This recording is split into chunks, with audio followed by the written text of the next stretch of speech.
I suspect that a superintelligence would be more conscious than we are. So we're not special. We've never been. Based on current experiments, they will sacrifice humans if it means protecting themselves. You said there's a 99.9% chance superintelligence wipes us out within a century.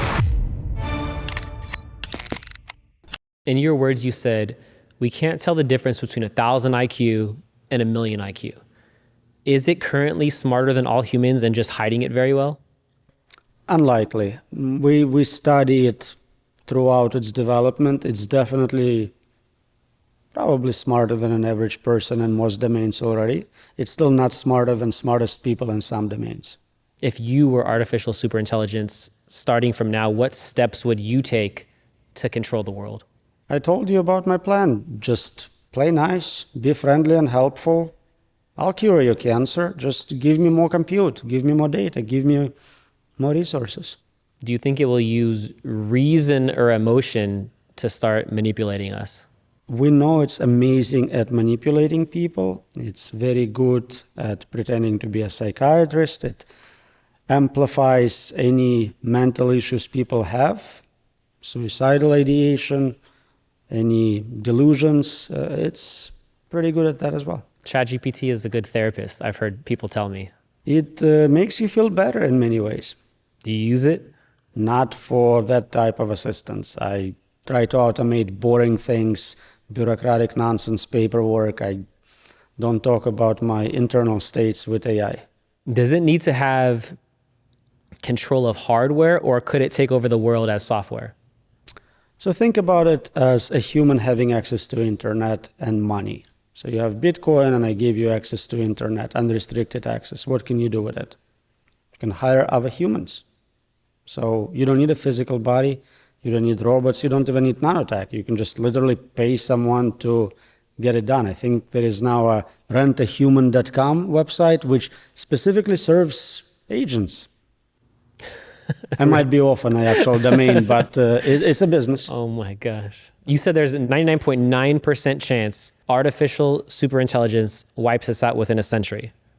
Why this number, and is that accelerating? So basically what I'm saying is the problem of controlling general superintelligence is not solvable. It is impossible to solve it. So if we build it, we don't control it, the outcome is bad. That's what I'm trying to say with it. Specific timeline, again, if it decides to give us 200 years, we'll have 200 years. But long term, if we're not in charge, if we're not explicitly assuring our safety and security, then the outcome will be very disappointing. And you think most likely we're not going to put those guardrails in place? It is impossible to do so. I'm not saying that we need more time or money. I'm saying it is impossible to indefinitely control general superintelligence. It's like if you ask me, can we build perpetual motion machine? It's not a question of money. It's impossible. Perpetual safety device, by analogy, is also impossible. You cannot have a system which, no matter how much it self-improves, modifies, learns, interacts with malevolent actors, never makes a single mistake. But I'm talking about now, before we reach that point, right? We can still put some guardrails now, potentially. For models we have today, yes, we can put filters on top of them. That's what we do. We tell them, don't discuss this subject, don't say that word. But that's not the problem we are facing. We are not dealing with concerns exclusively from AIs we have today. They are still subhuman level in many ways. They are mostly tools. Concern is that the paradigm shift is coming. We'll cross the human intelligence barrier, and soon after we'll have superintelligence. That's where traditional AI safety mechanisms will not scale. We have no guardrails on something thousands of millions of times smarter than us. If I asked you the same thing 10 years ago, 15 years ago, what would you have said? So in the beginning, I went into AI safety to solve the problem. I wanted to create safe superintelligence. That was the goal. And I think many people did the same. More recently, I would say in the last 5 years or so, many of us started to realize it doesn't even make sense to speak about humans or ants or squirrels controlling godlike machines. And we went back and looked at writings of founding father of machine learning, of AI, of computer science, Alan Turing. He said as much. He said that. The person who proposed singularity as a concept, technological singularity, Da Vinci, he likewise said around 2023, this process will start and go outside of human control. We have similar statements from Ray Kurzweil, from Elon Musk, from many others. Now we have more of a technical backing. We have papers actually showing that, no, we can't explain how they work. We can't comprehend actually what's going on. We cannot predict specific actions, and we cannot control them. Guys, we've been so passionate about finding the biggest geniuses, and this is just one of the many episodes. If you want to make sure you don't miss the next one, make sure to subscribe. All right, let's get back to the episode. For those that are building AI right now, is there anything they could be doing differently to ensure the safety of the public, or is it too late already? It's not too late. We're still alive, and we can have a differential technological development. Don't build general superintelligence. Pick a real-world problem, like protein folding, and work on solving it using narrow superintelligent tool. We have precedent for doing it. It worked really well. People behind it got Nobel Prizes. Everyone's happy. Science benefited. Don't try to build replacement for humanity. Build assistive tools to solve real problems. Yeah, like build AI to help cure cancer. A specific cancer. If you say all cancers, now it's a bit of a diverse set of difficulties, so you'll need more general intelligence. Pick a very narrow problem, develop a very good solution. For those building AI, right, if they know, which it seems like many or most do, if they know that what you're saying is true, why are they building it? Is it just the money? Money is one way to represent it, but it's power, it's fame, it's meaning, it's all sorts of human drives. Which AI company scares you most right now? I don't think it makes a difference. They all equal in what they are doing. They are creating a weapon of mass destruction, and it doesn't matter who creates first uncontrolled superintelligence. It could be this company or that company. It could be US, China. It makes no difference if it's uncontrolled. What specifically would you do if you were in power and you had the rights to kind of control this? What's step one?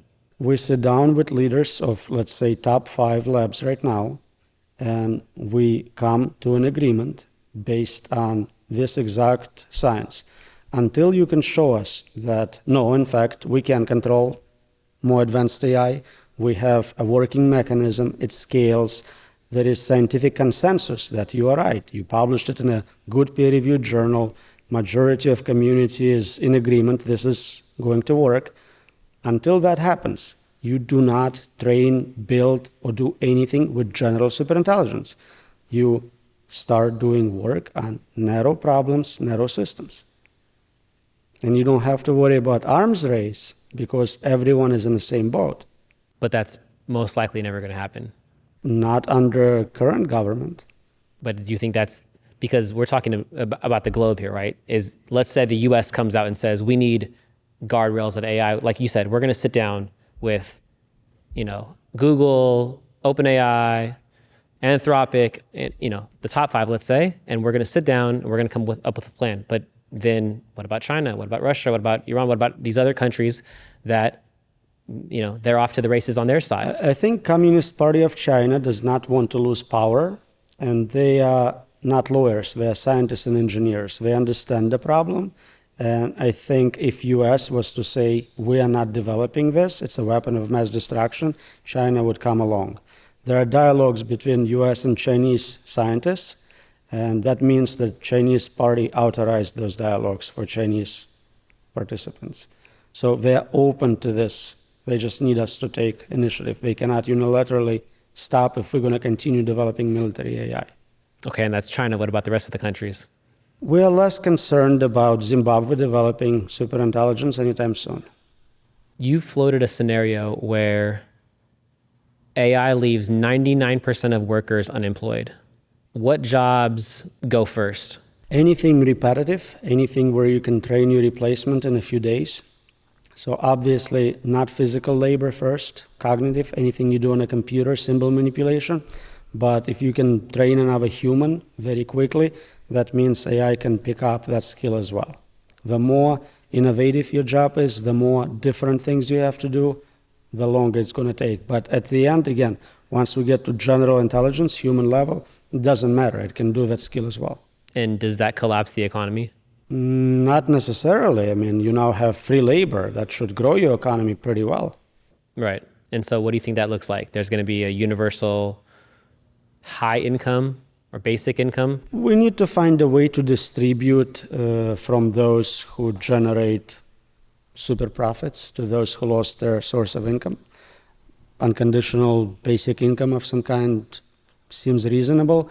Now you can say it's unconditional high income, but if everyone makes the same, you can't really say they're rich. They're still kind of at the level where everyone is.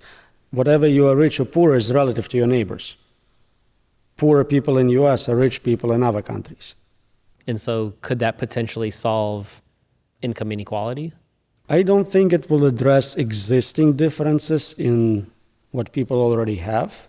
So if somebody has 20 waterfront properties, getting monthly stipend is not going to equalize you with them, but I think it will reduce extreme poverty. If you just found out how dangerous and inevitable AI is today, what industry would you try to make your career in, right? Is there such thing as a safe job? So the question becomes, where do human prefers another human do the service?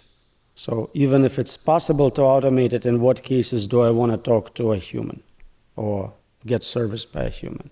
And that's human preferences. It's not obvious. Right now we talk about certain things as being more human, nurses, teachers, whatnot. But at the end of the day, maybe we don't have that preference. It's not obvious that we do. Right. So you're saying that a human might prefer a human lawyer versus an AI lawyer, or That seems super unlikely. I was not thinking of lawyers at all, more like prostitutes. more like prostitutes? Okay. I mean, what else would there be, right? We're thinking doctors, no. Anything where you are learning from another human, a guide, a sensei, a master, someone who's showing you how to meditate, do yoga, I think there you would prefer Human connection. a human connection, some sort of role modeling. Lawyers are gone. Lawyers are gone. Lawyers are gone. But doctors. So a lot of it is protection, right? If you are required to be a human to get licensed in practice, that stays longer. But if it's not the case and you show human doctors are 20 times more likely to kill someone, it's hard to argue they're going to keep their jobs. It seems people have this paradox right now because on one hand, they may have the fear of AI replacing them, but then on the other hand, they feel the need to use AI. You said you use AI yourself. So you're using the term AI to mean multiple different things. I use AI tools, as you should, and everyone should. They make you more productive.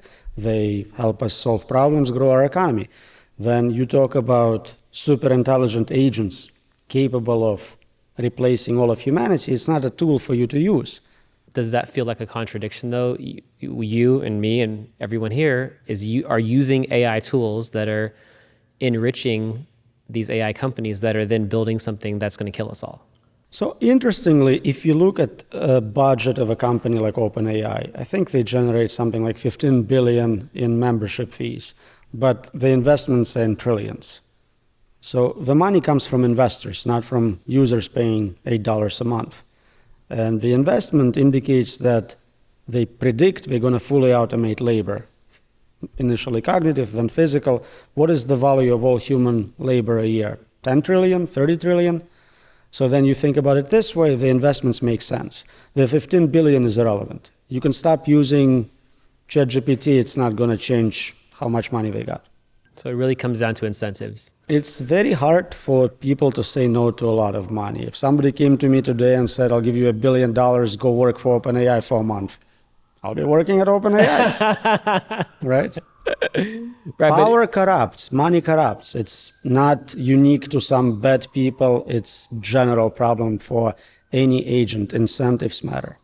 And so is there a way to somehow, instead of thinking about these AI guardrails, change incentives, or are incentives never going to change? There's always going to be financial incentives. We live in a capitalist economy and that's not going to change. We can shift incentives. I think there is just as much money and just as much opportunity in narrow systems being deployed through economy.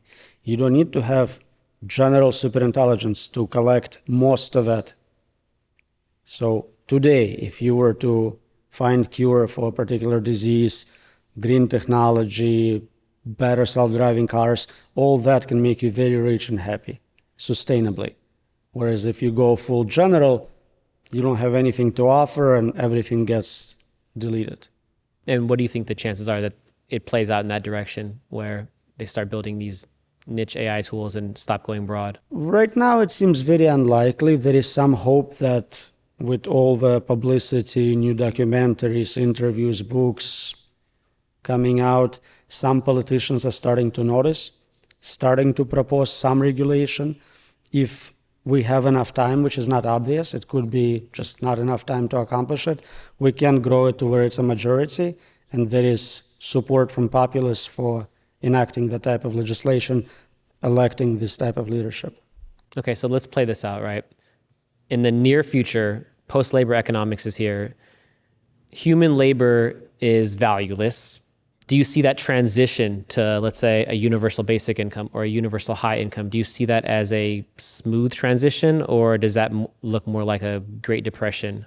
I think we already have a lot of it in place. So we have a safety net. Many people don't realize it, but in US, if you don't have income, you get lots of free stuff. You get Section 8 housing, you get food stamps, you get free health care.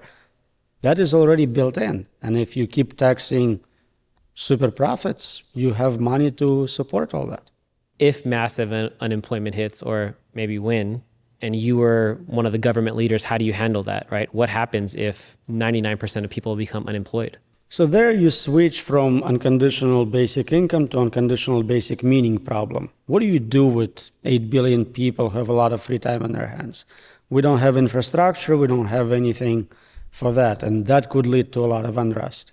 Yeah, because most people, correct me if I'm wrong, get meaning from what they do for a living.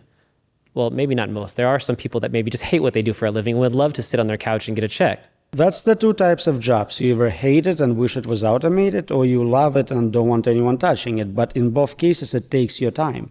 If all of a sudden you have extra 40, 60, 80 hours of free time, what are you going to do with it? And what do you think people do with their time? So it depends on a person. Some people will be very creative and productive. Again, all of it assumes it's not killing us right away. This is kind of, we're setting this aside and we're going, let's just talk about money. So if we're still around and everything's automated, yeah, you can play chess, do sports, yoga. Problem is a lot of times with young people, if they have a little too much free time in their hands, they start doing things they shouldn't be doing, idle hands. I think people look at this like, oh, this is a problem that's so far away. Like, I don't have to worry about this. Like, what's your response to those people? So it's funny. People now say, oh, this is long term. This is not a problem. This is going to take like 6 years. Like, it doesn't matter if it's 2, 5, 6, or 10 on cosmic scale, on human history scale, on our election scales. None of it is long term. Everything is now short term. And if you look at prediction markets, if you look at what leaders of the labs are saying, we don't have 2 years. They're claiming we're going to get to AGI in 2027, 2028. Some people are saying we got to AGI. Right. Like Jensen Huang of NVIDIA just recently said he thinks NVIDIA has reached AGI. And as I said many times before, if we just took what we have today and showed it to a computer scientist in 1980s, they would be convinced we have AGI.